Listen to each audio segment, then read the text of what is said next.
लेकिन आगे देखिए, ढाका में संसद के पास सुरक्षा के कड़े इंतजाम। बॉर्डर गार्ड बांग्लादेश यानी बीजीबी की 20 कंपनियां यहां तैनात की गई हैं। बीजीबी 20 कंपनियां यहां तैनात की गई हैं।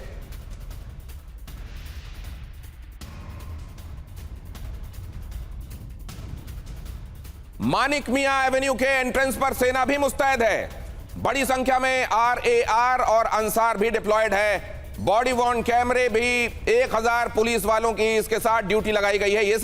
ये जो है ये सिर्फ दिखाने के लिए है कि system is in place, but is the system really working?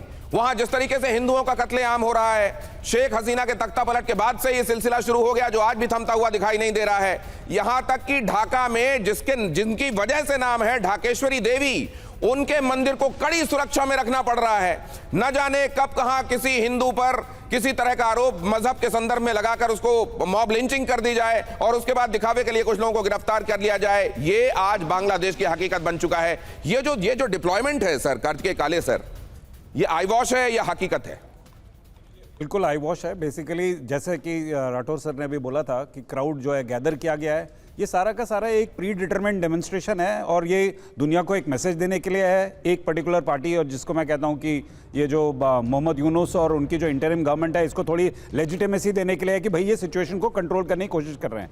देखिए, सिचुएशन कंट्रोल होनी थी उसकी बॉडी आने से पहले, वो सिचुएशन कंट्रोल नहीं करी गई। अब जो है वो बेसिकली अब अमला जामा एक तरह से पहनाया जा रहा है कि किसी तरह से ये जो शव है ना, ये थोड़ा सुंदर लगे, अच्छा लगे, ऐसा लगे। मुझे ये लग रहा है कि अगर ये वाकई लॉ एंड ऑर्डर की चिंता होती तो क्या उसके शव को यूं वहां पर लाकर उसको सार्वजनिक तौर पर उसको डिस्प्ले के लिए रखा जाता? क्या ये ऐसा व्यक्ति तो था नहीं जिसने न जाने हजारों लोगों का उद्धार किया हुआ हो, न जाने बहुत सारे लोगों का ये लीडर रहा हो, परोपकार के लिए इसको जाना जाता रहा हो और जिसके अंतिम दर्शन करने से लोग कृतार्थ हो जाएंगे, ऐसा तो था नहीं। तो ऐसा करने के पीछे मंशा क्या थी? मंशा यही थी कि पहले चीजों को इंस्टिगेट किया जाए और उसके बाद यह भी दिखाया जाए कि we are trying to control the situation. यहां पर जिस तरीके से कट्टरपंथियों को हवा दी जा रही है और कहा जा रहा है कि हम कट्टरपंथ की मजम्मत करते हैं, ये दोनों चीजें बांग्लादेश को किधर ले जाएंगी आपसे समझूंगा, लेकिन उससे पहले बांग्लादेश में तख्ता पलट की हो सकती है साजिश। अगली खबर देखिए, बांग्लादेश में दूतावासों पर हमले की भी कोशिश संभव, जिहादी बना रहे हैं हमले का प्लान, बांग्लादेश इंटेलिजेंस की रिपोर्ट में दावा। और इसीलिए भारत ने अपनी इस चिंता से अवगत कराया है बांग्लादेश को और यह इंश्योर करने के लिए कहा है वहां की आर्मी से कि आप हमारे सहायक उच्चायोग ऑफिस है वहां पर जो, और उच्चायोग का जो दफ्तर ढाका में है, उसको सुरक्षित रखने का। लेकिन अब यहां तख्ता पलट किसका? क्या यूनुस का तख्ता पलट? तो क्या वो जिन जो बोतल से बाहर निकला था अब खुद यूनुस के कंट्रोल में नहीं आएगा? क्या शेख हसीना के लिए जिस जिन को बाहर निकाला गया, अब क्या वो आखिरकार यूनुस को भी लील लेगा? कहा तो यह जा रहा है कि फरवरी में चुनाव ना होने पाए, इसीलिए यूनुस ये सब होने दे रहे हैं ताकि उनकी कुर्सी सलामत रहे। चुनाव नहीं होंगे, वो कुर्सी पर बने रहेंगे। तो क्या उनका तख्ता पलट उससे पहले हो जाएगा? क्या बहुत सारे लोग ये भी भांप रहे हैं क्या इस बात को कि जमात के लोग वहां के लोगों का एंडोर्समेंट लेकर और फिर वो आते हैं सरकार में और लोगों को रूल करते हैं? इस तरह की लेजिटिमेसी दिलाने के लिए क्या वहां चुनाव चाहा जा रहा है और इसके लिए क्या यूनुस का तख्ता पलट होगा? क्या होने वाला है एक्चुअली, इसको भी हम समझने की कोशिश करेंगे। लेकिन उससे पहले जमाते इस्लामी कैसे बना और कट्टरपंथ का ये वेक्टर क्यों बन गया, ये फैनाटिसिज्म का एक वेक्टर, ये इसका वाहक कैसे बन गया, जरा देखिए। इस जगह पर क्लोज कीजिएगा प्लीज। यहां तो आप देख ही रहे हैं जमाते इस्लामी ये जिस निशान के साथ ऑपरेट करता है वो यहां पर है। सवाल ये भी है कि जिस तरह के नारे ये लोग लगाते हैं जब भी कहीं डिस्ट्रक्शन करते हैं, जब भी लोगों की हत्याएं करते हैं, जिस तरह के नारे लगाते हैं, क्या वो मजहब को बदनाम करने वाला नहीं होता? तो क्या ऐसे लोगों को, वो लोग जो मजहब को सही रोशनी में पूरी दुनिया में देखे जाने के पैरोकार हैं, क्या ऐसे लोगों को समाज से बहिष्कृत नहीं किया जाना चाहिए? जरा देखिए, इस जगह पर क्लोज कीजिए। 1941 में लाहौर में मौलाना अबुल आला मौदूदी ने जमाते इस्लामी की शुरुआत की थी। यह है मौलाना अबुल आला मौदूदी। मौलाना मौदूदी को पूरी दुनिया को इस्लामिक राष्ट्र बनाने का सपना था इनका। यह कहते थे इस्लाम बियॉन्ड बाउंड्रीज, मतलब किसी नेशन तक इसको सीमित नहीं रहना चाहिए, पूरी दुनिया में इस्लाम ही इस्लाम हो जाना चाहिए। और किस तरह से होना चाहिए उसकी बानगी तो आप देख ही रहे हैं। 1947 के बाद जमाते इस्लामी का जाल फैलता चला गया, ये बड़ा होता चला गया। बंटवारे के बाद जमात के कट्टरपंथ की सबसे बड़ी प्रयोगशाला, सबसे बड़ी लेबोरेटरी पाकिस्तान बना। 1950 का दशक, 1950 के दशक में जमात की छात्र इकाई इस्लामिक जमीयते तलाबा ने जड़ें जमानी शुरू की, क्योंकि इनको यह लग रहा था कि नई जो पौध है उसको भी कट्टरता में अगर नहीं लाएंगे तो सस्टेन नहीं कर पाएंगे अपने मूवमेंट को। 1960 के दशक में जमाते इस्लामी की जड़ें पाकिस्तान से ब्रिटेन तक फैलनी शुरू हो गई। न्यूसेंस की भी अपनी वैल्यू होती है, वो भी फैलता है, लेकिन फिर उनकी जिम्मेदारी होती है जो इस दुनिया में रोशनी के और सफेद झंडे के झंडा बरदार हैं, किस तरह की ताकतों पर रोक लगाएं। 1970 के दशक में बांग्लादेश में जमात ने पाकिस्तान आर्मी के साथ मिलकर अत्याचार शुरू किया। अब बांग्लादेश में भी इनकी हरकतें देख लीजिए। मौजूदा समय में जमात इस्लामी कट्टरपंथ का सबसे बड़ा वाहक है। मौजूदा स्थितियां बांग्लादेश की आपको यह बताने के लिए काफी हैं कि क्या माइंडसेट है जमात का। इस्लाम बियॉन्ड बाउंड्रीज, लेकिन किस टर्म पर?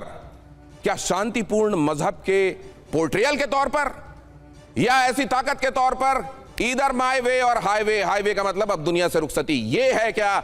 हमारे साथ जो मेहमान जुड़े हुए हैं उनके पास एक बार फिर चलते हैं। शोएब चौधरी हमारे साथ हैं, बांग्लादेश से पत्रकार। शोएब चौधरी साहब, हम जिस तरीके से हालात का वहां से आ रहे इनपुट्स के चलते इंटरप्रिटेशन कर रहे हैं वो मैंने आपके सामने रखा। Do you agree with this? बहुत बहुत धन्यवाद दिनेश गौतम भाई। देखिए, बांग्लादेश में अभी जो आप उस्मान हादी के जनाजा दिखा रहे, बांग्लादेश को बनाया किसने? मुक्ति बाहिनी ने। ये यूनुस की तानाशाही मुक्ति बाहिनी के कब्र पे आग लगा रहे। बांग्लादेश के 6 सेना सूडान में कत्ल हुए, शहीद हुए, उनके लाश आया। Yunus is the defence ministry की इसके अंडर में है, वो गए नहीं 6 सेना को देखने के लिए, उसके वक्त नहीं है, उसके वक्त है जिहादियों के लिए। और आपने जो जनाजा का साइज दिखाए, ये जनाजा का अरेंजमेंट क्या है? जमात इस्लामी ने, जमात इस्लामी मुस्लिम ब्रदरहुड है, आप भी जानते हैं, मैं भी जानता हूँ। दूसरी बात जो है दिनेश भाई, कि जमात के लीडर्स ने, ये यंग लीडर्स ने जिनको आप लोग दिखा रहे, इसने इकरार की कि ये अवामी लीग के अंदर छुपे थे, घुसे थे, और वो कह रहे हैं कि अगर अवामी लीग के अंदर घुस के हम खराब काम नहीं करते तो हसीना बदनाम नहीं होते। अभी वो फिर से अवामी लीग से जमात में वापस आए। So it was a meticulously plotted conspiracy against Bangladesh of Pakistani ISI, Jamaat and Jihadism Islam. तीसरी बात है दिनेश भाई कि आज ये जनाजे के मैदान में आपने अलकायदा का झंडा देखा, इस्लामिक स्टेट का झंडा भी देखा, और यूनुस को देखा। इसके बॉडी लैंग्वेज देखिए, जैसे कोई उसने बहुत बड़ा एक विन हो गया, विक्ट्री हो गया। वो तो इसको कैश किया, कैपिटलाइज किया कि यूनुस बनना चाहते हैं बांग्लादेश के आयतुल्ला, और बांग्लादेश को बनाने की कोशिश में है खिलाफत मुल्क। जमात इसके पीछे है, जिहादियों इसके पीछे है, इस्लामिक स्टेट है, अलकायदा है, चाहे के पाकिस्तानी जो जैश मोहम्मद है, सब है। पाकिस्तानी जितने आतंकवादी संगठन सब बांग्लादेश में भी है। लेकिन सवाल यह है सर कि इन झंडों के नीचे बांग्लादेश में अभी परेश बरुआ है ढाका सिटी में, तो पाकिस्तानी आईएसआई खेल रहे हैं बांग्लादेश को बर्बाद करने के लिए। पाकिस्तान की आईएसआई खेल रही है बांग्लादेश को बर्बाद करने के लिए। शोएब चौधरी साहब ने बहुत बड़ी बात कही है, इतने कैटेगोरिकली आपने साफ गोई के साथ बात की है सर। मैं आपकी सलामती के लिए दुआ करूंगा यहां हिंदुस्तान से, क्योंकि ऐसी स्थिति में साफ कहना, यूं साफ कहना, ये कई बार बड़े जोखिम का विषय हो जाता है। तो हम तमाम वो लोग जो चाहते हैं दुनिया में शांति रहे, सद्भाव रहे, आपकी सलामती के लिए और आपकी लंबी उम्र के लिए, स्वास्थ्य के लिए भी हम दुआ करेंगे।